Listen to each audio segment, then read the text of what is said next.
Death Watch.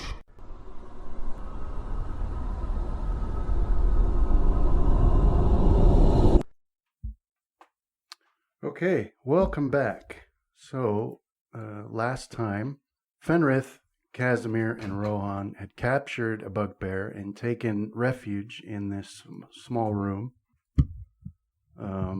While they were waiting for this bugbear to wake up, Fenrith had used all of his healing spells to get himself and his party members up in fighting shape, and so they had decided to just rest in this room and try to regain some spell slots and hit points. During the watch, Casamir had overheard a conversation between two voices, one of which was quite strange, and they were talking about the Red Lady and some secret plan that they have. And the odd voice gave hints that the Bugbear Sergeant, who was the other participant in that conversation, should kill the intruders, by which he means the players, rather than capture them, which the bugbear reminded him would be in direct violation of the stranger's orders.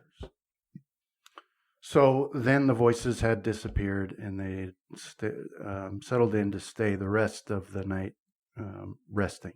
Meanwhile, Graham had a pitched battle in a opulent room with gargoyles, and he defeated 3 of them, and the 4th surrendered and ended up allying himself with Graham. An uneasy alliance, to be sure. You have to mention the way that he surrendered. Well, he had surrendered by hiding inside a chest, a treasure chest, at the foot of a bed, which he did in full view of Graham, and so he did not go undetected. But Graham talked him into helping him with moving or somehow activating this large organ, this pipe organ that's up against the western wall of this room, because his elf eyes detect that there is something about the wall behind it that indicates it might be a secret door. So they stand together. The gargoyle named Tenig had assured Graham that he knew how to activate this, as he had seen it done many times, but was immediately forced to admit that he was a liar and he had no idea how to activate it. So there you are, Graham, at this pipe organ with this hideous gargoyle next to you, this emaciated gargoyle, and it's staring in consternation at the many keys on this pipe organ. Seems to have forgot about you for the moment. What would you like to do? Now, I tried one key, I believe, and we heard a sound from elsewhere. Right. Well, as it had turned out, those pipes that go up into the ceiling and into the walls, and so that sound came from what sounded to you like all directions.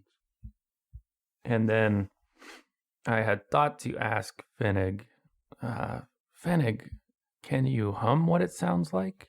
Because I think he had said he'd seen it done lots of times. I don't know if that was part of the lie or if his lie was only that he knew how to do it.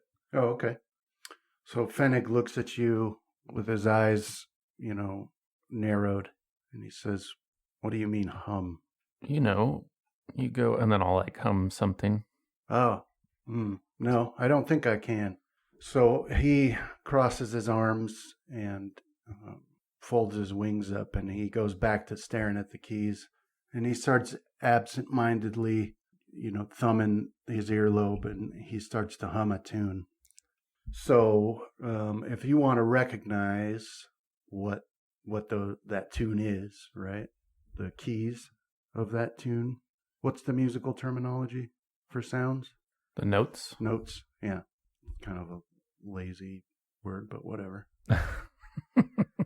Like music's been around forever, and the best they can come up with is notes. With scale? Yeah, scales, notes, tempos, iambic parameters. Yeah. Well, Graham would be interested in notes because his working thing is his theory is that there would be a progression of keys that you play Mm-hmm. that would open this thing. Yes, that is a good theory. So, based on the hum that Tenig is doing, seemingly unaware, how do we? We'll go ahead and just do a wisdom, intelligence. Do an intelligence. Well, actually, just do a perform sham Any check. modifiers to it? Let me look at this for a second. Just do a perform. Okay. All right. So yeah, you determine that you recognize these. So now, the next step would be to play it out. Do you want another roll or some other roll for that? So I kind of know what notes they are, and I could approximate it on my sham, but I don't have any. I've never played a piano or an organ. Yeah. So you'll have to explain to me how you would go about replicating it.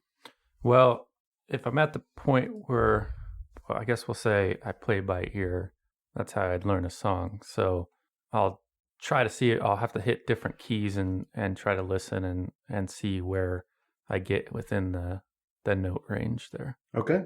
So I'll randomly hit one until I, Yeah. key on to A. We'll say that about 10 minutes goes by with you hitting keys and listening to the sounds they make and categorizing them. And then, so you think that you can probably replicate the hum that he's making. Okay. So let's do another perform and put a +2 on it. All right. Here goes nothing, Fennig. Got a 13. All right. Hero. So you do good, and to your ears, you're perfectly replicating this hum that he does. But the very last note just is totally flat. Okay. So he watches you do this, and you can sort of see recognition dawn on its evil little face, and his eyes widen, and he's like, "Do that again." Okay. 12. All right. So at that last note again, he jumps on there and he starts banging on some keys. It sounds pretty random to you, but as it turns out, like he hits a succession of them, none of which sound correct until all of them have been hit, and they're sort of echoing through those pipes, and then it finally takes on that sound of the end of the little verse he was humming, and the room shakes a little bit, and those chandeliers start rattling, and then that pipe organ splits right in the middle and swings out, and reveals this opening in the wall here. So you're looking into a room with the same carpeting and some flashing lights. Can you see that? Yes. Okay. So you got some flashing lights in there. And Tenig is like flapping his wings nervously and rubbing his hands together. But he says, I'm not supposed to ever go in there. Why not? Master always said never to go in there. Well, Fennig, I have found it to be true that when people say never to look into something or go into something, that is where what you need lies. Yeah, so he narrows his eyes again at you, and he's like, well, I don't know if that makes sense, but considering what Master is going to do to me already, I suppose I'm already in far enough, so after you. All right, so I'll go to the threshold and search the immediate squares for traps. Okay.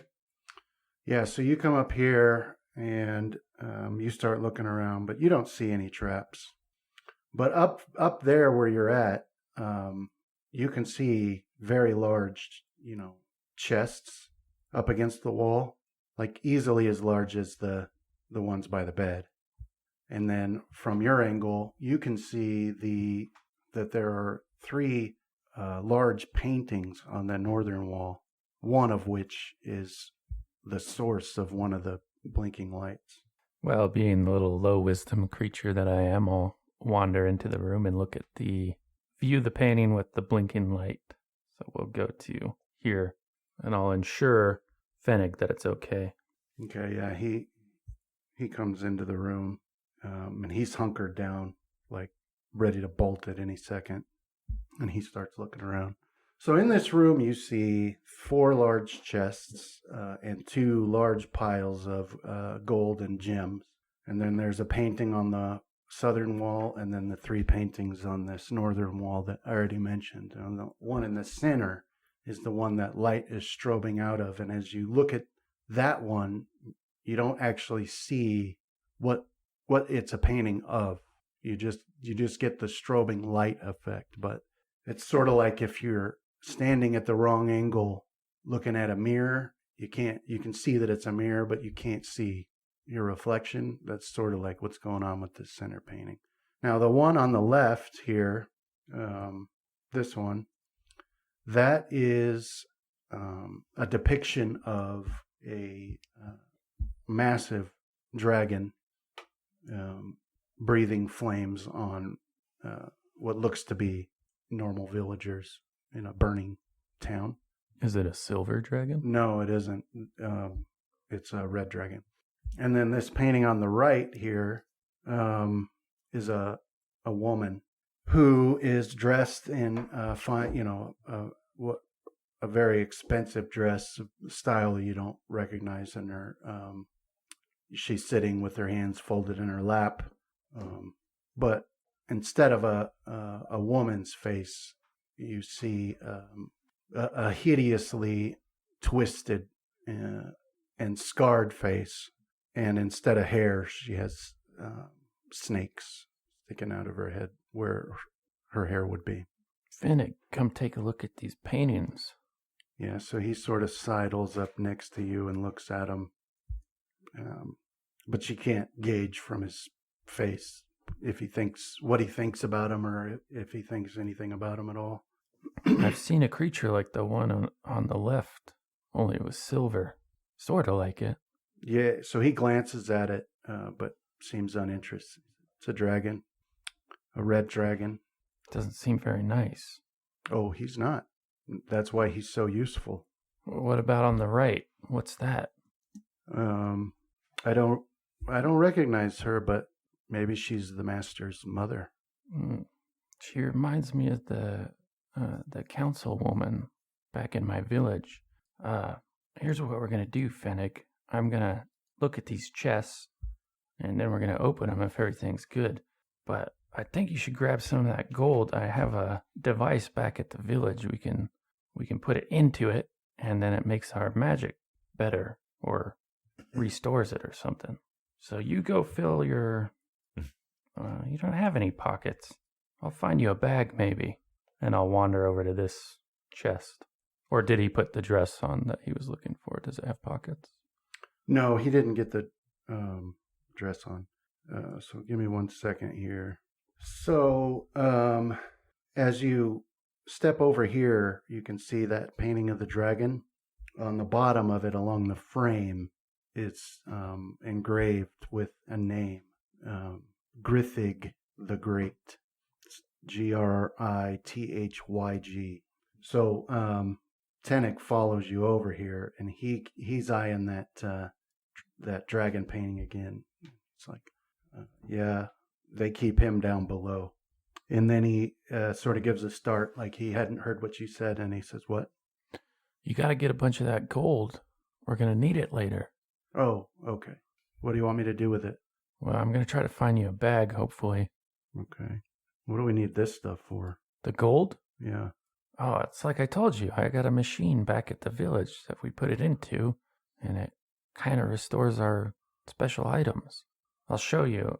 See, I got this ring. If, under different circumstances, I were to point it at you and go, power up, you'd shoot you back with great force. But it's empty right now. Or something. But anyhow, let me look at this chest. So I'm going to search the chest for traps. Okay. You do not detect any traps on that. Is it locked? Yes, it is. I'll try to open the lock. Okay. All right. Yeah. So you're successful opening that lock, and you swing that open and look inside. Casamir, Rohan, and Fenrith. Now everybody has rested, so prepare your spell list. There were no interruptions during the night. All right. The bugbear still has not woke up. Well, that's probably a good thing. And so, just based on solely your own idea of the passage of time, you get the sense that, about a normal nighttime has passed, but it could be less, could be more. But you do wake up having regained some hit points and spell slots. What would your call be on me preparing a spell from that other book I got? Now, normally you can't prepare from another wizard's book unless you have the spell in your own or know it in some fashion, right? Mm-hmm. So I want to prepare Rope Trick from the other book. Okay. You're okay with that? Yeah. Okay. Normally I'd have to make a spellcraft check 15 plus the spell level, but I can't fail that at this point. Okay. All right. Yeah, that's fine. Okay. So I'm going to prepare Rope Trick as a level 2. Get rid of... All right. So, Fenrith, what are you preparing? I've already got the spells prepared. Can you see those when I prepare them on my sheet? I haven't looked at your sheet. I'm just making sure you got them all the way you want them. Excellent. And then let's see. Okay. Ability. Okay. Yeah, I can see those. All right. What else, Ron? What were you going to do? Anything? Nope, I got mine reset. Okay. I forgot that I did have to decipher it, so that's what that spellcraft was. I needed a 22. That'll do it. All right. Wait, don't... All right. Yeah, so it's on to you guys now. The bugbear still hasn't woke up, but you didn't hear any other searchers approaching in the night. So what would you like to do? They're still out there somewhere. Yeah, we'll probably need to sneak by them. And who was it that heard that they Where were... did we get this bugbear? We knocked them out. Remember the last thing you did was hit him over the head with the flat of your blade? Yeah. Was he not there for that one, though? No, he was there. He was there. Was. It was Okay. the last session he played. Yeah. Yeah, last session we just dragged him in here and rested. Okay. Who was it that heard talk of them bringing the dragon down, too? I think You. that was all of us. Okay. Because when I started hearing him, I woke everyone up. Yeah. All right. So, yeah, that's something we're going to have to worry about. I don't really see us being able to question him with them somewhere out there. Yeah. It seemed like they were just on the other side of this big cavern. So, should we off the bugbear? I'm torn on that. I'm not. If he wakes up and starts yelling, they're going to be brought down on us. We might have a chance to sneak out of here. Yeah. I say we just keep him tied up and gagged. That would give us enough time to move on before he managed to raise any attention. Then we just have to kill him at a later date. Possibly. So As Fenrith, I you can make a heal check and for that bugbear, and that should Okay. give you an idea how long he's going to be asleep. Because I He's also already dead. prepared No. a spell Yeah. to help find Clumsy Graham. Declaration of death. I or don't help think he's Graham ever find declared us, it I guess. early. Don't you remember the first few episodes? He That declared was everyone late. as dead. No, they were already dead. They were dead. No, there were people that he was saying were dead that were still alive. No, it was like the butler, the maid. They were Yeah. both dead. Yeah, those ones were dead. Yeah, But then everybody the that running I joke had became declared anytime dead he cast a was heal check, he would declare them obviously Yeah. dead before. And they usually were dead. He's dead. Yeah, this guy is not living. Actually, with a 16, he might be alive for you. That's enough to tell, right? Yeah, you look him over and you can see the dent in his head and take his pulse, and you gather that he won't be waking up for at least another day. All right, so he's going to be out for at least the day. I prepared a spell that'll help Graham find us. So I'm going to use Helping Hand. What does it do? So it creates a ghostly image of a hand which I can send to find a creature within 5 miles. A hand then beckons that creature and leads it back to me if the creature is willing to follow it. So when I cast the spell, hand appears in front of me, and then I specify a person or any creature by physical description, which can include race, gender, and appearance, but not ambiguous fixtures or factors, such as level, alignment, or class. When the description is complete, hand streaks off in search of the subject, and that fits the description. The amount of time it takes to find the subject depends on how far away they are. Do you have to remain stationary? It was all the way up to 5 miles, which is 4 hours. So 100 feet or less is 1 round, 1,000 feet a minute, 1 mile, 10 minutes, 2 miles an hour, 3 miles, 2 hours, 4 miles, 3 hours, and 5 miles, 4 hours. Once the hand locates the subject, it beckons the creature to follow it. If the subject does so, the hand points in your direction, indicating the most direct feasible route. The hand hovers 10 feet in the air, the subject moving between it at a speed of as much as 240 feet per round. Once the hand leads the subject back to you, it disappears. Subject is not compelled to follow the hand. Yeah, I've got it. So you cast that spell, and the hand appears in the air in front of you. And I'll describe Graham. Okay. I've undergone a change. Sort of beady eyes, dent in the head. Does it just point Mischievous to the look bugbear? on his face. But that kind of describes the bugbear now, though. He doesn't It was have a Graham all mischievous along. face. It's a horror story I've been trying to tell you. I'm not a bugbear, it's Graham. Oh, I And see. you guys are discussing killing. Okay. Yeah. So you cast that, and this hand appears in front of you, and you tell it to search out Graham, and so it immediately turns and goes to the door.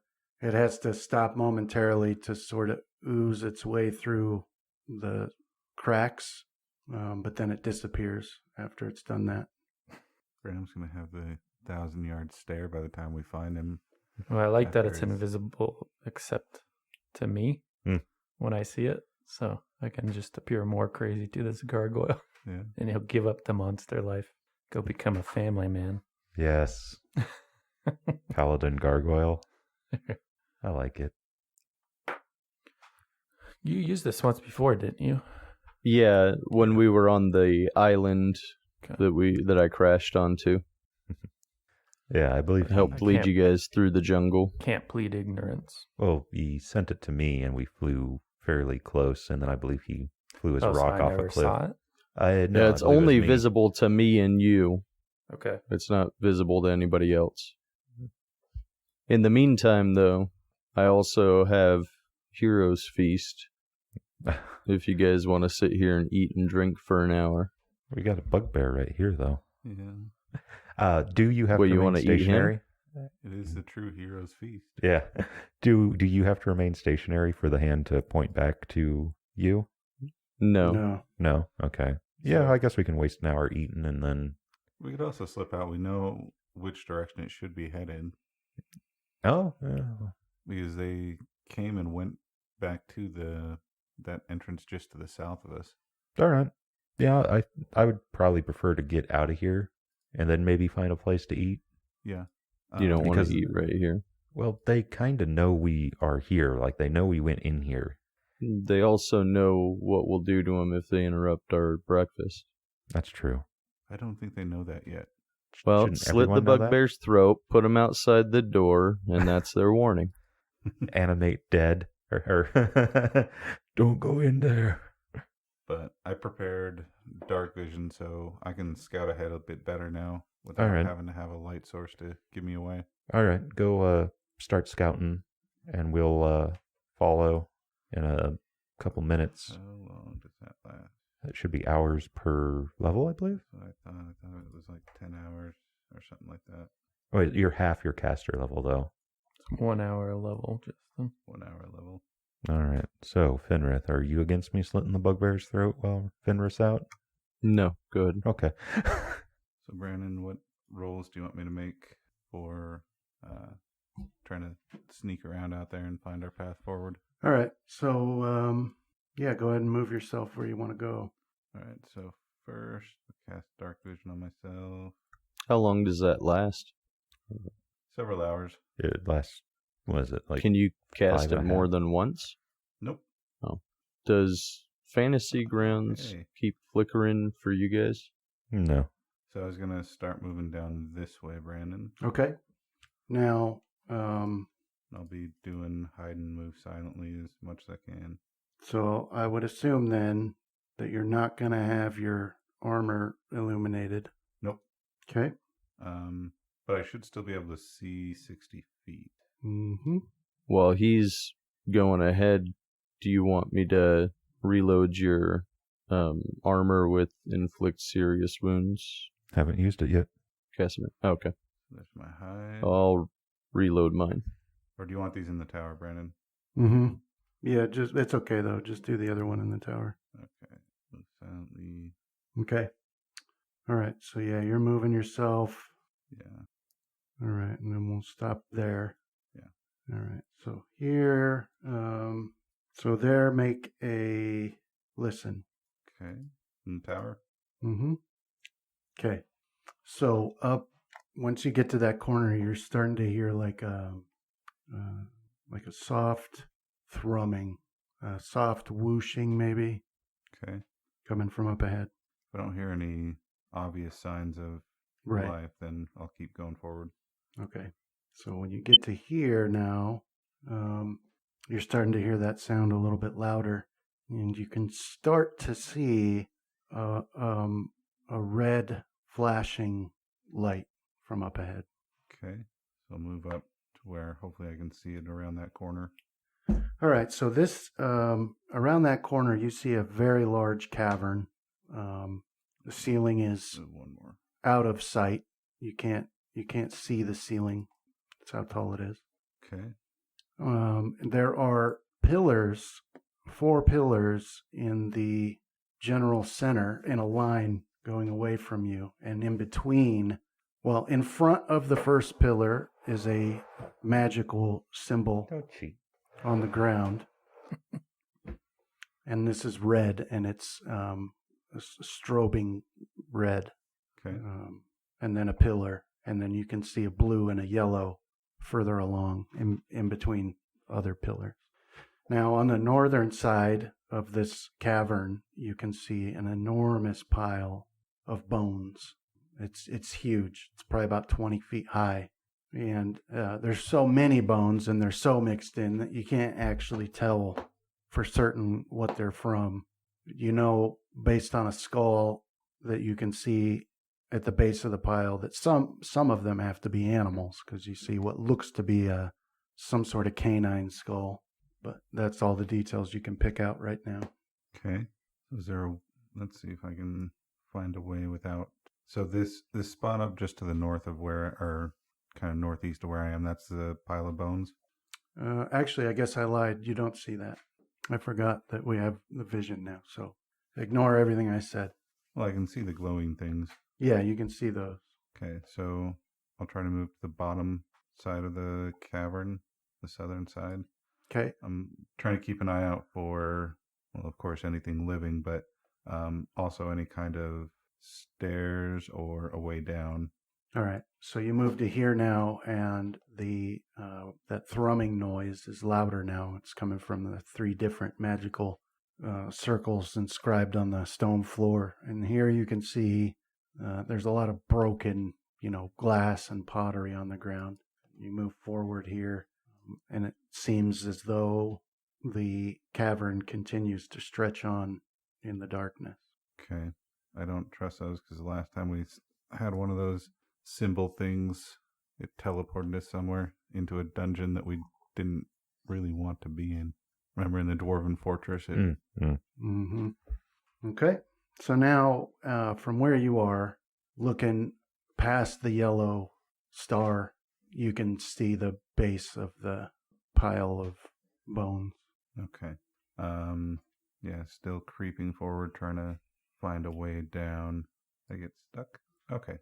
Yeah, so this illuminates the how big that pile of bones is. Yeah. And as you step over here, you can see a staircase leading up on this ledge. Okay. And I still don't hear anything other No, than just that thrumming. just that thrumming. Okay, so I'll try and move up to the base of that staircase. Okay. So a good amount of time has passed now, Casamir and Fenrith. All right. What would you guys like to do? Yeah, I guess I'll kind of nod to Fenrith that we should probably head out after Rohan now and slide my trident in under the bugbear's chin Oh, okay. and off him All right. and then follow Fenrith. Okay. So will either of you have your armor or weapons illuminated? I will. Well, if he's going to, then I guess I will. No reason not to. Okay. I was wondering, like, are our rings a lesser light source? Like, if they glow, do they glow at a candle strength? No. Okay. If they glow, it's not. Any It different? doesn't provide any illumination. Okay. Okay, so Fenrith, you move up to here, and Casamir, you're following behind him. Did Well, if you leave some identifier of direction that you went?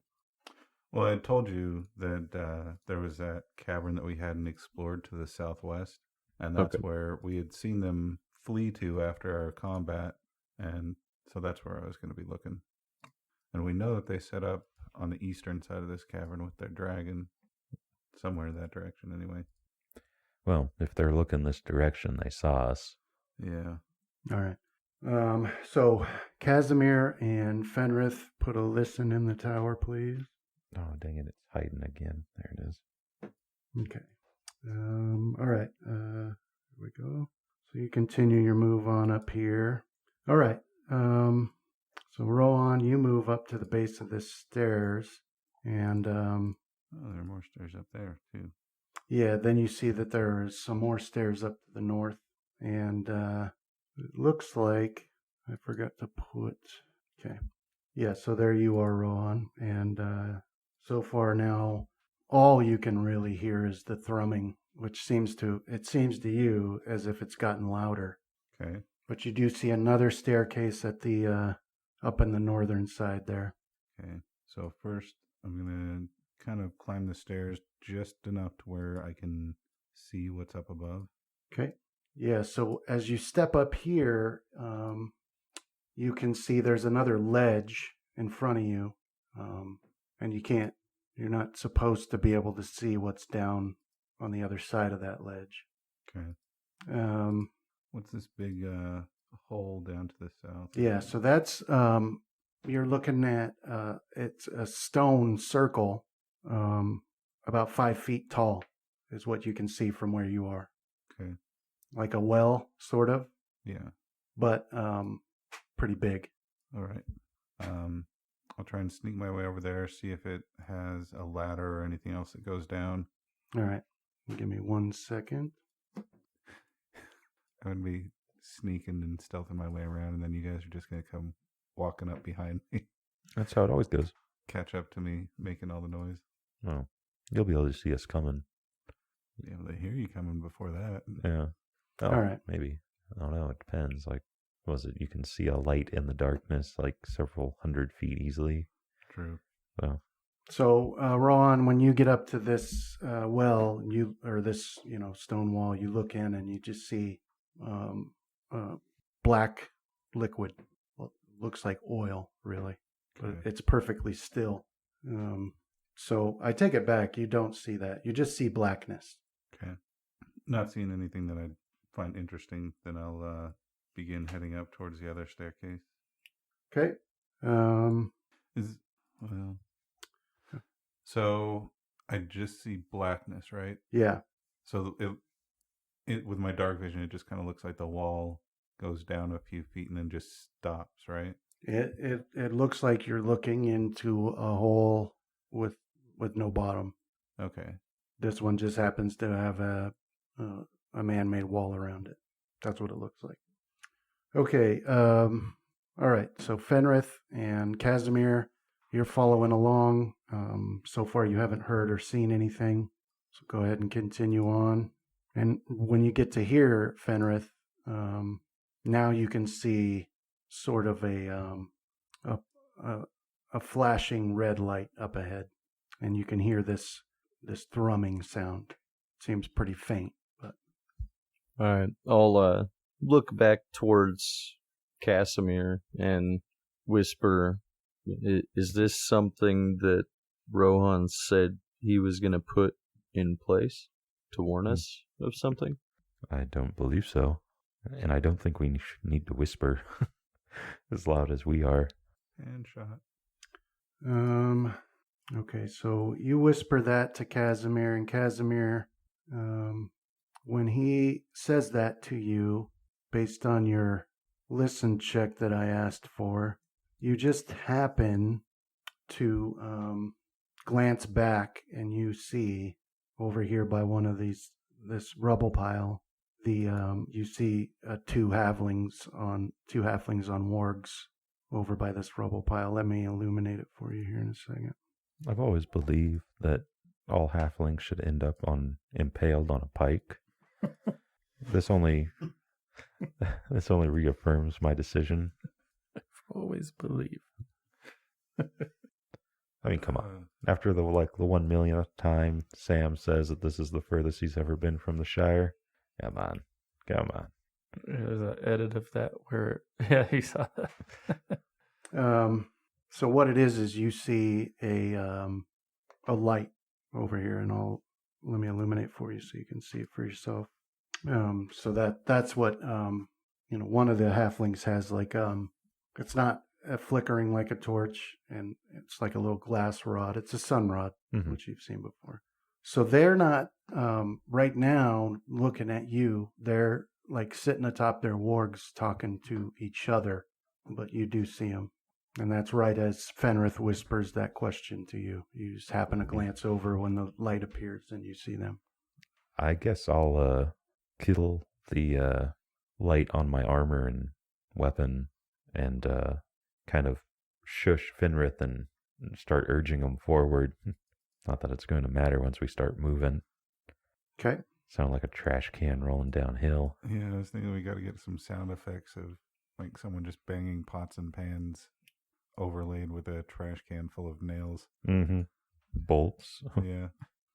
All right. So Fenrith and Casamir move down here, and now you can see the flashing magical insignia on the floor. Was this explained last session that I missed? Nope. What these were for? No, you haven't We seen haven't them. been this way yet. Okay, so Rohan, you move to this other stairwell.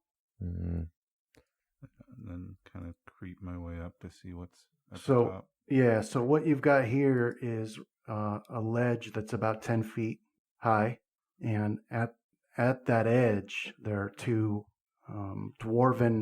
armored dwarven warrior statues, sculpted from stone, covered with dust and cobwebs now, but they were masterfully sculpted.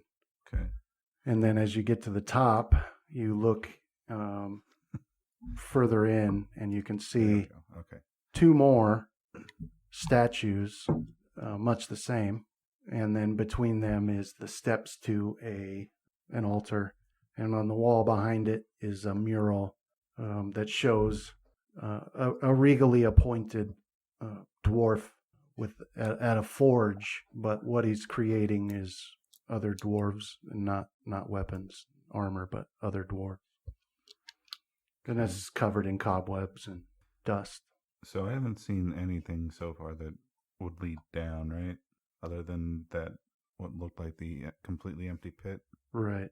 And so this spot right here, right down here, that's not like an up or a down to anything. No, you can't actually see it.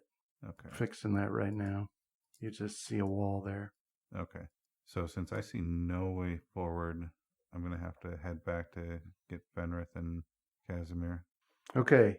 Graham, you open the lid to this treasure chest, and inside you find a variety of objects. So, first you see a backpack. This one is big.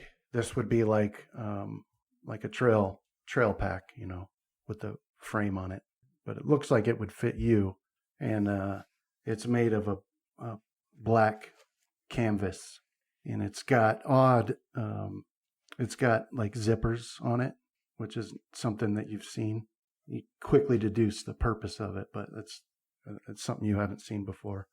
And flaps with buttons as well, and it's got hooks on it, and all along the sides and on the back that you could hang. You immediately see, okay, this is where we would hang the pots and pans and stuff. I mean, it's all pretty normal for a backpack. It looks brand new. It looks like, it was masterfully made of the best materials, and it looks like it would fit you pretty well. And then as you look closer at it, you can see in the stitching that it's not stitched as you would expect. The stitching seems to be intricate, spidery script. Okay, so that's one thing you find there. There's a pair of boots. And then there is a cloth sack. Looks brand new. Looks like it's made out of like whatever that really soft leather, whatever that's called. There is a leather pouch, and it's got a magical insignia on that pouch.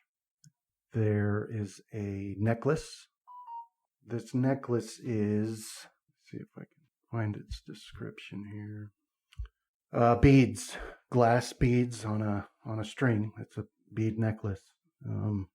But these glass beads are like, they're all red, and it looks well made. I shouldn't say glass. It could be some gem of some sort. You'd have to appraise it. Okay, so that's what you see. Let me get this. Hang on one second. So, Graham, you were digging in this chest, and what you found was the large backpack, and then a bag that I said looks like it's made out of a real soft leather. The color of that bag is tan. And you also find a pair of boots. You found a pouch with a magical insignia on it. You found a circular crystal lens, just a single one, but it's got like a brass frame on it to hook over your ear. And then you found the necklace, and there are 3 scrolls in there as well. I'll take a look at one. Well, actually, I'll arrange them on the ground, and I'll take the leather sack and throw it to Fennig. Are you just going to form a new party with us without us? Fennig, there we go. Yeah. With all your monster friends? Use that to put the gold in. Okay. And how much bigger is this framed backpack than the ones we were carrying? Just a little bit. Just a little bit. Not sure if I want to make the swap quite yet.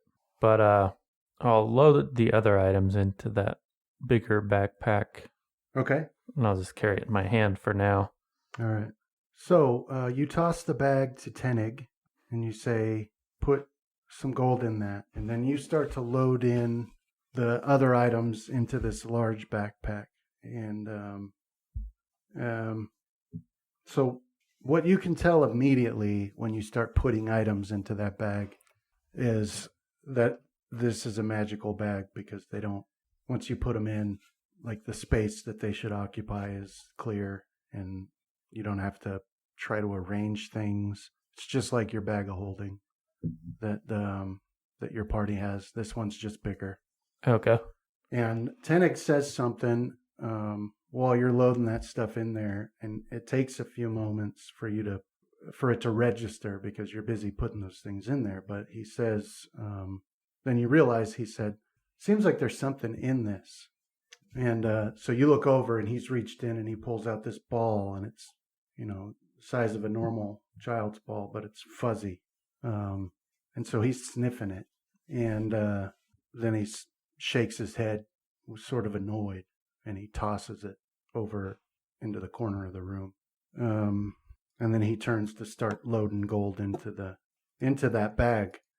But then that ball, as it lands and bounces, then you can sort of, like you watch it sort of shimmer, and then there's sort of like a puff. And in that ball's place is now let's see if you've ever seen one of these before. Yeah, you have, on that island. So a tiger appears there, and Tenek sees it, and his jaws drop, because this is a large animal, a tiger. So for whatever reason, that ball turned into a tiger. Fennec, what did you do? So there it is over in the corner, and it's crouched down in that I'm about to pounce stance that cats have, and it's looking at both of you. And Tenek is clearly terrified because this is a huge animal. But as it turns out, after glancing at him, the tiger is now focused solely on you. Well, I'll freeze and, go for my weapon after a moment. Okay. Get blood tooth ready. Let's see, where are you? So you hear Tenek say, "Wait a second." That's what you hear him say. I'm waiting for what, Tenek? And you can see he's Fennec. looking back between you and the tiger, and he's got this bag in his hand. Right? Then he points at you, and he screams, "Attack!" Betrayal! And so the tiger does. So roll initiative. Nice. I changed Fennec's name to Tenek. His name is Tenek. Is it not Fennec? No. No. Huh. But I like the idea of you thinking that you've changed it. So I'd say keep rolling with it as Graham. Well, that's what went down in the notes. Okay. Can't argue with that. Right. So this tiger leaps at you, and Tenek starts laughing. And in his laughter, you can pick out the words, "Master will forgive me now," as his tiger roars and attacks you. I'm master now, Tinnig. He obviously hasn't had his Smeagol moment yet. Master watches after us now. No, that's what he's going to be talking like after a couple months under the rule of Graham.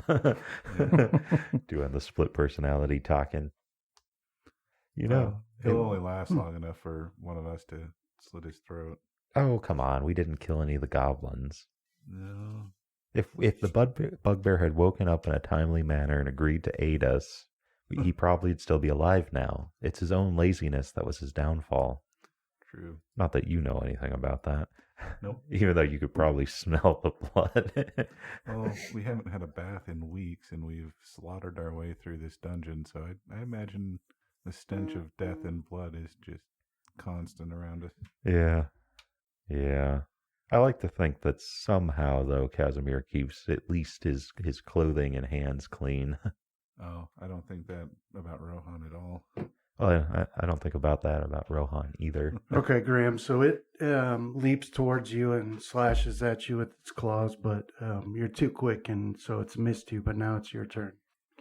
Okay, I will step up and split my daggers into two, and I'll just attack once, however. Oh, wait, that does provoke, doesn't it? Hmm? Ready in a weapon? Mm-mm. I don't think so. No. Okay, well then I'll split it and I'll issue one attack. Because the creators of D&D knew that you were dangerous when drawing a weapon. Okay, that's a hit. such as a katana. All right, so you sink this dagger into the tiger's chest there. And is that your turn? Yeah. All right, so Tenek's like, kill him, kill him. And at this point, he's dropped the bag and he rushes you too. Had a good thing going there, Tenig. But you just couldn't wait. So he's clawing at you, but he misses. And then the tiger will keep trying. Yeah, but he's not able to break you through your defenses either. So you got this massive tiger in front of you swiping. But it's like you just see the movements before they happen, so you're able to dodge out of the way. And that brings us to your turn. Okay, I'm going to do my acrobatic backstab. So I'll tumble through the tiger's space. He's going to be a level ahead of us by the time we get to him. No, we get his experience too. It's always shared. We're technically in the same zone too. So, Plus, we can just fight him. base 25 for the tiger and then 17 for Tenig. Tiger? Technically, we could. Oh, sorry. I'll hero point that. Okay. Technically, we could level up off of each other because we're a challenge rating that will equal our level to the others. Yeah. So we could just basically Super Saiyan it in the, was it that time condensing part? Remember that from the cartoon? Yeah. Okay. Yeah. So you make your tumbles. Yeah, so I'll dart through and then I'll try to sneak attack this tiger. All right. That's a hit. Well, theoretically, we could also level up. That's it for my turn. All right. So you do Bluffing and diplomacy. some really good damage there along his rear flank. And now Tenig is starting to panic and he screams and rushes forward to attack you. I had flanking set up, Tenig. We gotta get rid of this tiger. But his claws are sort of like glancing off of your armor ineffectively. I know you're scared, but the tiger's over there. Ooh. Got a hit. So one of the tiger's claws is able to get through and deal 9 damage to you. But that brings us to your turn. Okay, so I'm going to fight defensively and then full attack the tiger. Okay, so as you're getting ready to do your attack, this large hand appears, whooshes into the room here, and it's crooking its finger at you as it moves over in this direction. I like to picture it just being a wall master from like the old Zelda and just grabs them and now you're at the entrance. Okay, go ahead and make your attack. Okay, there we go. Have you seen the webcomic that makes those things out to be good guys? Mm-mm. Yeah, it shows the hand sitting there. It's like, oh, look, this poor little guy is lost in the dungeon. Here, I'll help him by taking him back to the entrance so he can find his way back out. I've used them for that. I consider them good guys. Yeah. All right, I'm so targeting the tiger. all right, let me. Right, I can't target by the map again. So it's 11, 18, 16. Yeah, so the 11 misses, but the 18 is a hit, and the 16 is a hit. So 2 hits. Yeah, so at that point, one of those just manages to slice across something valuable on its spine, and it falls to the ground and then sort of fades out of existence, dead. Killed Boondabar. I'll take a 5-foot step back, and that will end my turn.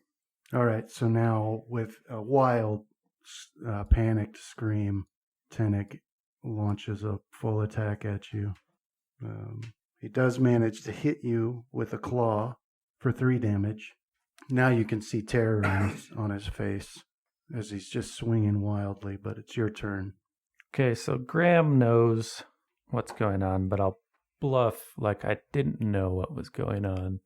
And I'll be like, Tenig, you're panicking. Calm down. It's me. Oh, okay. The tiger's dead. Why do you make me hit you, Tenig? We got to deal with this ghost hand. All right, go ahead and roll your bluff. Which he doesn't see a ghost hand, so that makes it even better. Here, look with my eyes, Tenig. I don't need them where I'm going. Okay. Anything else for your turn? No. Okay. Oh, see, that's a standard action. Yeah, so I guess, nope, that's it. All right. So he screams, "You'll never fool me!" and does another attack. All of which miss. So now there's like, spit dripping off of his fangs, and he's just swinging. Most of the time, his eyes are closed when he's swinging because he's just, throwing haymakers. But your turn. Tenig, remember our friendship. Flashback to friendship scenes. Finding him in a chest. So I'll tumble away Playing and music together. ready that obsidian rod.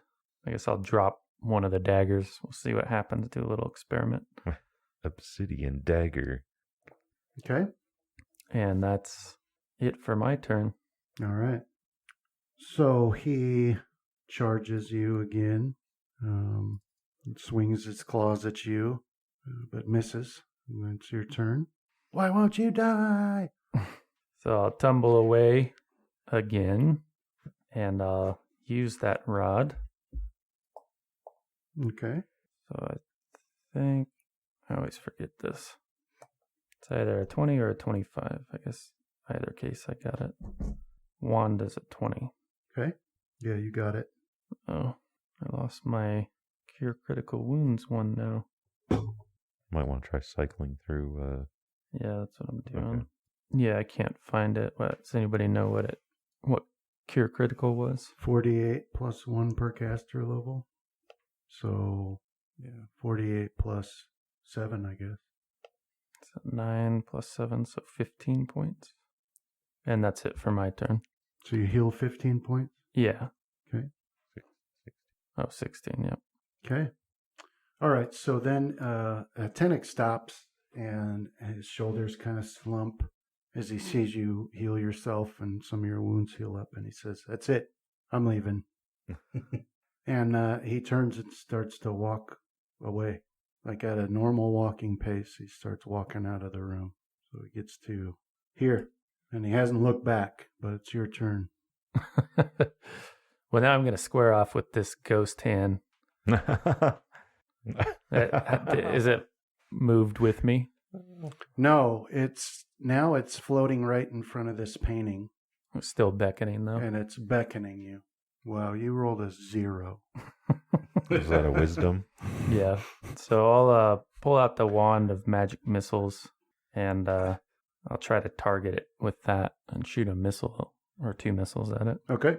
Can you use magic device outside of spell to get to the spellcraft, like outside of activating a determine device? like spell effects. Yeah. No, I don't believe so. Hmm.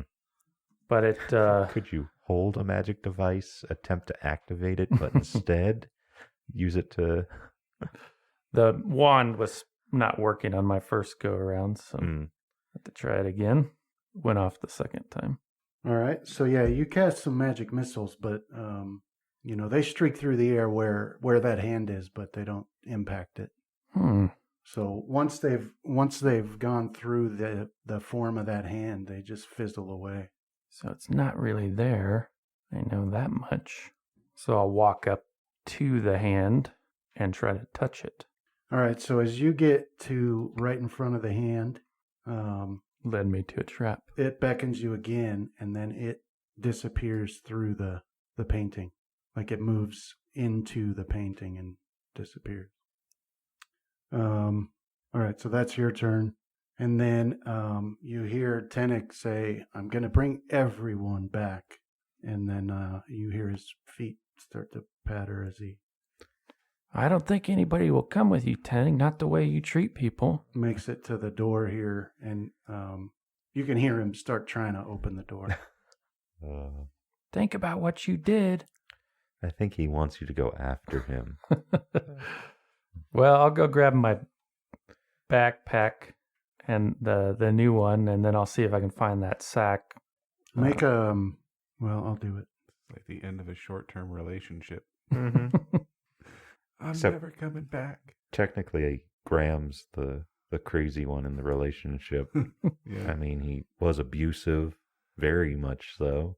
Yeah. And he is a psychopathic killer that Yeah. lacks proper emotions. You guys kind of proved that in the last few game sessions of just walking through slitting everybody's throats. I'm not a psychopath. You're the one that gets like the blood outlines when you look at people All right. and see where to stab them. I was just thinking about skinning you like a cat. Graham, you wanted to go pick up your backpack? Yeah, I think I had dropped it there when Yeah. the fight started, and then I didn't know if Teneg got any good work done during our alliance, but I was gonna grab that sack that he got the tiger out of too. Yeah, he didn't put anything into it. He dropped that over by that gold pile.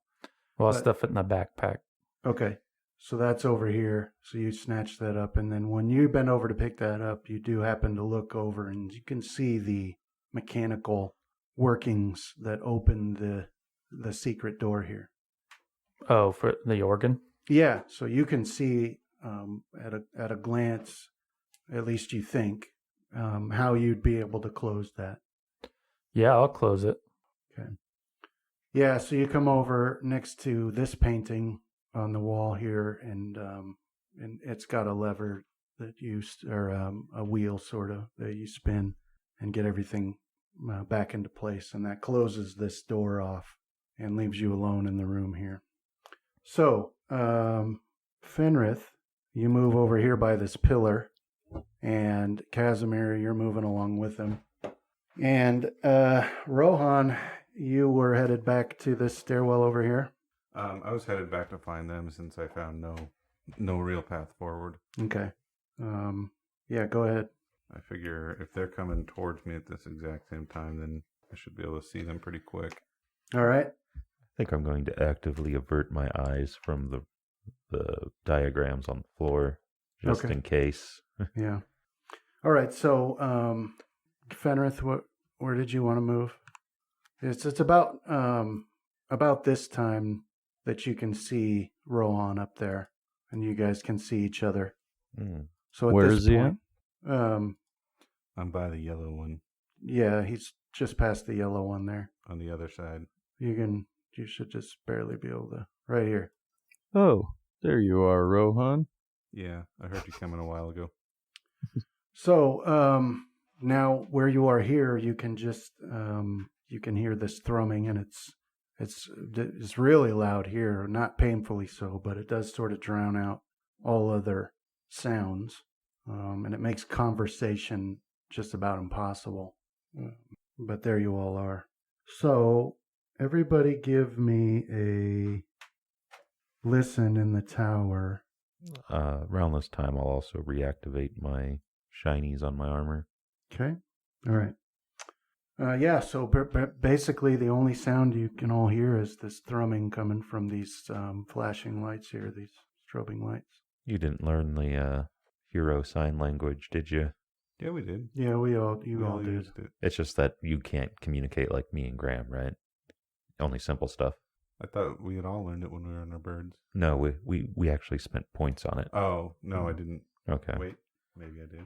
I did buy a bunch of languages recently. Nope, I did not spend a point on it. Yeah. So I guess I'll just do the simple sign to you that there are enemies back the way we came. Okay, yeah, I'll nod and I'll kind of point the direction of the stairs so we can get away from the noise. Okay. Are you around on the other side? Is that what it is? Yeah, I'm on the southern side. Yeah, we just No, gotta I'm walk not going through to this walk pentagram Over the sigils. like this. Is anybody going to walk on the sigils? No. Well, I don't know. John? I'm trying to cancel it, but it won't let me. Fenrith? I was trying to cancel that move. It's too late. What's Your around favorite. this way? That's where the stairs will be. Oh, okay. Could we just go that Oh. way? Yeah, I'll All right.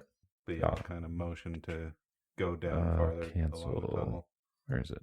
Do you have an identify spell, Casimir? Not currently prepared. I have a read magic, but not detect or identify. Oh, what? Are you trying to get me to identify the runes? Or the sigils? Because that's not Yeah. how identify works, I don't believe. Oh. No, I can identify them through spellcraft. I'm actively avoiding doing so. I believe read magic might also work on them if they're runes, but in case they explode, I don't want to look at them. Okay. Put me in a food coma. It's So- tasty though. You guys are moving around here, and you see, like I described to Rohan earlier, Casamir and Fenrith, you're standing next to a massive mound of bones. It's enormous, like 20 feet tall.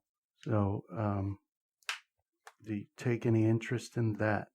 There might be some spell components, but I don't quite know if I want to spend the time on it right now. So what is the floor here like? Is there any way that I can see any kind of tracks or maybe in some other way tell where all these enemies had come from? Well, go ahead and make your survival roll. Roll on. All right, so it's a hard stone floor. At one point in time, it was all marble and fashioned and well fashioned, and it had, different colors and artwork or whatever. It was polished. Who knows how long ago that was? Now it's rough and pitted with gouges and scratches and chunks broken out of it, and there's rock, gravel, and gravel dust all over. But you're not able to determine any specific tracks. Okay. You can determine that it does see a lot of traffic, or has at some point in history, but that's about it. Okay. So we going up the stairs? Yeah, I was thinking of going up there just to get away from the noise so we could have an actual conversation. All right. Okay. Yeah, so you guys can move up there, where you see the altar and the mural, the dwarven mural behind that altar, and these dwarven statues. Let's get... okay. All right, so up here, the sound is not quite so powerful. So up here, you can carry on a conversation. So there you are. So I'll mention the things that I had found, that, this shrine is here, and that just to the other side, there's another little ledge that has what looks like a bottomless pit, but no sign of any stairs or any other way down, and no real sign of how the enemies have come here from anywhere else. Well, I think far? that it has something to do with those flashing things. Yeah, I'd had the same thought as well, thinking back to when we had stepped on the portal in the Dwarven Keep. Yeah, that would make sense. I can go try to maybe discern what they are, but first I guess the we'll one- check the pit. The How one far? at the very end, right before the stairs, kind of looked like it was, I don't know, dying. Looked like it was Running covered out. in spider webs. Maybe. Yeah.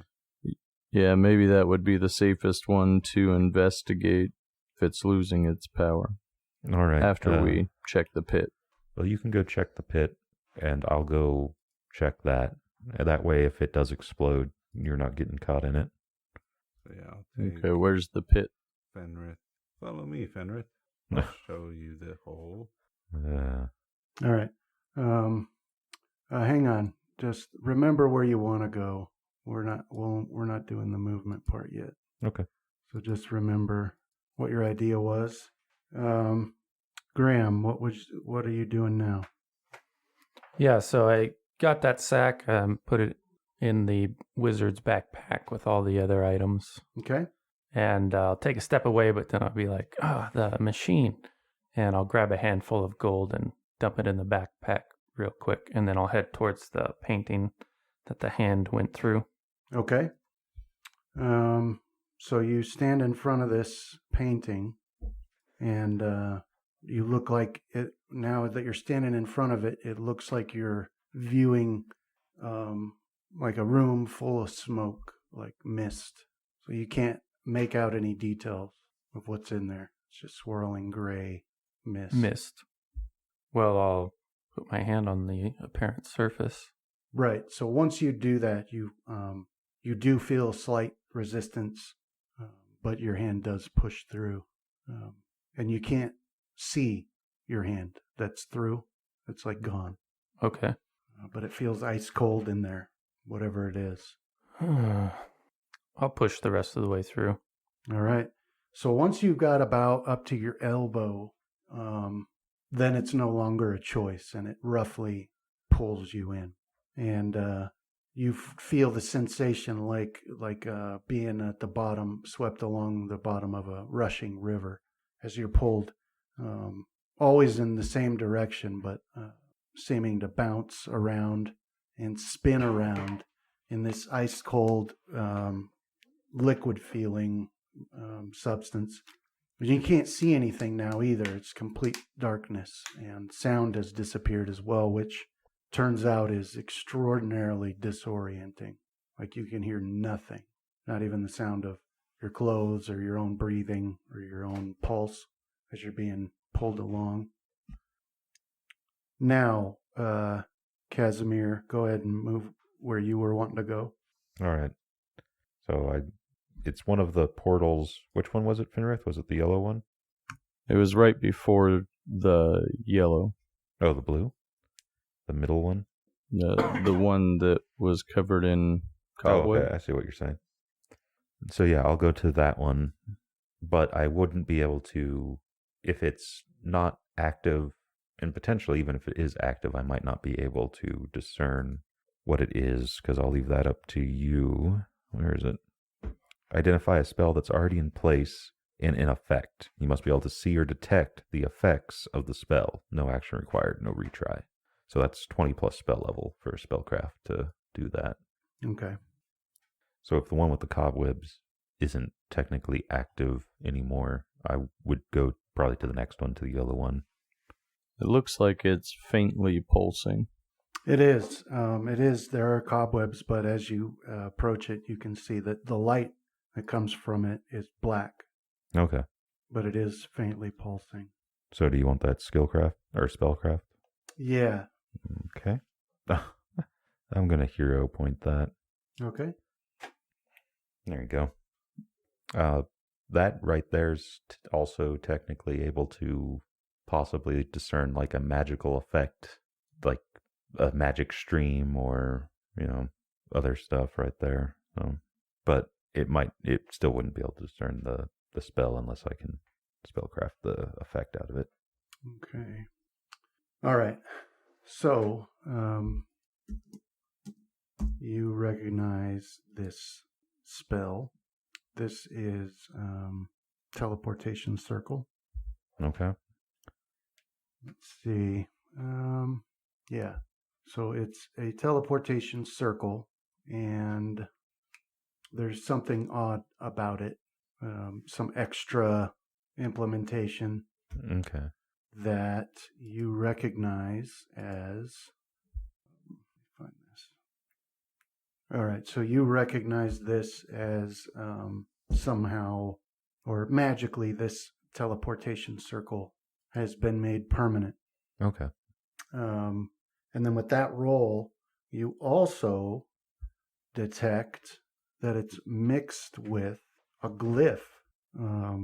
It's like more than one spell there. So as you're looking at it and you're using, with that roll you got, you're using your knowledge and, tracing the lines or whatever. So you can determine that basically the light that you're seeing is the physical manifestation of the teleportation circle spell. The sigil is actually a glyph spell, quite separate, but married into it. Mm-hmm. Right. So this is like really powerful magic here, being able to marry the two spells together like they are. So this glyph is basically a glyph of warding in form, but in function, it seems to be much stronger than it ought to be. Okay. And that's what you can detect from that roll. So you know that you can't say for sure, it's this glyph is keyed to only allow people, left-handed people through, but it can be set to determine who's allowed to pass and who's not. Okay. So, but that's what you can determine with those rolls, or with that really high roll there. Okay, and then Fenrith, what would you like to do? I was going to follow Rohan to that pit. All right, that's where you guys were going? Yep. Going down and take a look at that. All right, so you do see there's this other ledge to the right here that you didn't look down, Rohan. Oh, okay. But there you are, looking down at this ledge. So now with Fenrith there, his light lets you see the color, Rohan. So you can see that it's a black oil is what's in here. So it's not an empty space. There's like some sort of black liquid that looks a lot like oil. Okay. I'll take one of my arrows and kind of try and dip it down in there. Okay. Yeah, so you pull out an arrow and you put the arrowhead into the liquid there and then make do a strength. All right, so then before you can react, the arrow is yanked out of your grip and disappears into that liquid. And so interestingly, there aren't any ripples or splashes like you would expect from a liquid being disturbed. Is this just like the one that we went through to get into this cavern system? It does look the same. Okay. I'm just waiting for us to find out the hard way that local, was it fauna, I guess? Like various oozes mimic that. Yeah. So I had apparently missed this ledge over here the first time through. Yeah. So I guess I'll look at it now. All right. So, Casamir, after you get done looking at that circle and deducing all of those things, you see a light appear on the western side of this cavern. I guess So you can look that way and see. Can you? Do you see? Yeah. Right. So it's that. It's a couple of halflings on wargs, one of which has a sunrod, and they're sort of like the wargs are just walking, and the halflings are just looking all around, and they both got slings hanging from their hands. So I can. So anyway, what would you like to do? I am going to, if I'm able to on this, use my signet ring to meld into the ground. But I need to remember the spell. Is it meld with stone? I believe so. Yeah, meld into stone. And let's see if I'm able to do it on this surface. Okay, buddy. To a single block of stone. Yeah, large enough to accommodate you. Yep. Okay, yeah, so I'll disappear into the stone. All right. And I believe I'm still semi-aware, like I can hear what's going on out there. Yeah, you can. I can't remember the range. Let's see. You are in contact, however, pertains to the face of the stone. You remain aware of the passage of time and can cast spells on yourself. Nothing that goes on outside the stone can be seen, but you can still hear what happens around you. Okay. So there you go. Yeah, so I'll disappear into the stone. Okay. All right. And then Rohan and Fenrith, you guys go up to this ledge here and look down. And here you see a pool of water, just regular water. Okay. You can see disturbance in the center that like water being forced upwards. So like an underground spring is what feeds this. Okay. But otherwise, it's got a bunch of trash and some dead bodies in it. That's all you noticed. Okay. I guess it would be time to go meet back with Casamir, see what he's learned about those. Okay. So, Fenrith, if all else fails, do you think we should go through that puddle of whatever it was like we used to get into here?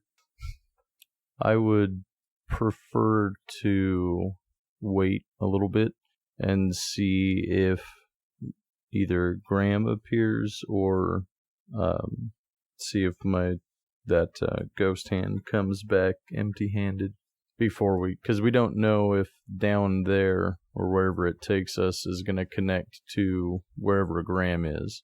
True. We don't know wherever Graham is connects to us right now either, but it might. Wherever he is, I bet he's having fun and making all sorts of new friends. Well, I keep getting experience, so I think he's doing something. Dink. Okay. So Rohan and Fenrith, you guys are going where? To meet back up with Casamir. It would be fun if Casimir tries to start giving Graham orders. I don't gotta listen to you. All right. So Rohan, you move down the steps and go around that pillar there, but you don't see I don't see Casamir. Casamir anywhere. Just But you do see. Oh, and my armor's still not lit up. Since I can see in the dark, I'm not going to have it glowing. Yeah, I didn't turn yours back on. Okay. But you see, let's see, maybe Fenrith does. Yeah, Fenrith, as you come down these steps, you see that all the way to the left there, you see a halfling on a warg holding up a sunrod, so you can see their light. And they seem to see you because as soon as you see them, their light disappears. No problem for Casamir, the halfling impaler. Okay. It's going to be awkward when we find a friendly nation of halflings. We've already found friendly halflings. Yeah, so Fenrith, you saw that light, and then it winked out, and Rohan, you don't see Casamir. And it wasn't Casimir that feels that way. That is a personal opinion. So when we ran into Volster, was it like a personal will check? Make sure you don't just impale him on the spot? No. It's a method actor. Like, they gotta be sort of, like, shady in some fashion. I hate the halfling that's always taking stuff. Blah, blah. Basically, the halflings I play. Okay. Basically, me playing a halfling is me indulging in the stereotype that I've put on them. The Bilbo Baggins style. He just breaks into a poor dragon's hoard and steals the most precious gem in existence. Yep. And then sells it to someone who isn't his friends and causes a race war. Okay, Rohan, what do you do? Yeah, he's an instigator. Or Fenrith, what do you do? You saw the light. Can we take a short break? Something's going on with my screen here. It keeps going out. Yeah, as it turns out, it's 1 anyway, so we're going to have to call it here for the day. Sorry about that, guys. That's all right. We'll pick it back up on your turn next time. All right.